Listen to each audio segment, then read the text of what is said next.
Welcome back in. We are gearing up for the SF International Arts Festival. It celebrates the arts by bringing together a community of global artists and audiences. Today, we're joined by Executive Director Andrew Wood. So excited to meet you and your group that is here today. Hi, Andrew. Hello. Thank you so much for having us. Yes, we are so excited. We're going to get a performance in just a few minutes. But first, I want to talk to you about the International Arts Festival. Tell us about it.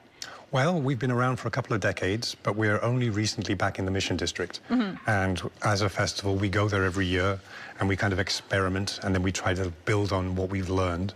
And so we're up to about 20 venues now in the Mission District. And we're starting to work with venues that are not performing arts venues, but they're warehouses, they're DJ studios, and it's a way to try and work with different segments of the community to have them access the arts or have different sections of the population interact with what we're doing. So it's really fun. So we're at places like Monkey Brain, like Finger Snaps DJ Studio, like Arbonico Coffee Roasters, you know, so it's all these different places that don't normally host the performing arts.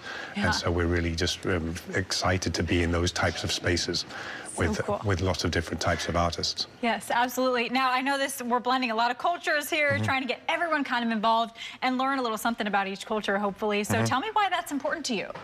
Well, it's very important because I think San Francisco is still viewed as the city on the hill, and the ideas that we have in San Francisco are about this multicultural, multiracial value.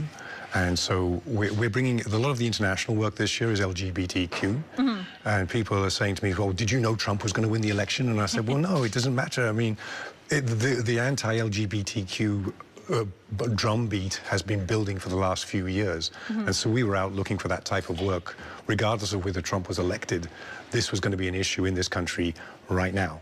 And so we were able to sort of say, okay, these artists, this trans artist from the Ukrainian army, his story, the story about the murders of gay men in Sydney in Australia in the 1980s.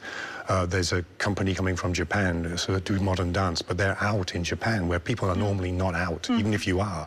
So it's just all these people bringing their stories to San Francisco. And that's one of San Francisco's greatest values, and standing for LGBTQ rights. So just having all these artists come in and then having us sort of saying, well, then this is what we do. So they're all bringing work that's about their part of the world. They're stories that couldn't be created here, but they're stories that are of interest to our population. And our population also has its own stories to tell as well, lots of them. And so the idea is to have a shared platform where these international artists can come and meet local artists, and local artists can meet international artists, and they all just see each other's work and are part of an international platform. That's really about inclusivity and sharing. So that's the festival in a nutshell, really. Wonderful. Okay, it sounds like such a good effort. Now tell me about some of the people who are involved. I know this is not just a small effort, it's a huge effort, really. So let's talk about some of the people involved in making this happen. Well, we work with a lot of different organizations. So there's an Irish company coming, and we work with Irish Culture Bay Area as our co-presenter. The company coming from Japan, we work with the US-Japan Cultural Trade Network to do that as a co-presentation. And we're also working with local groups. So the San Francisco Planning Department is involved in the festival for the first time because they have their Cultural Corridors project. So they're sponsoring a project, a concert at Chile Lindo. And also the public library is involved for the first time. So even though the Mission branch of the public library is closed, they still wanted to sponsor some of our events.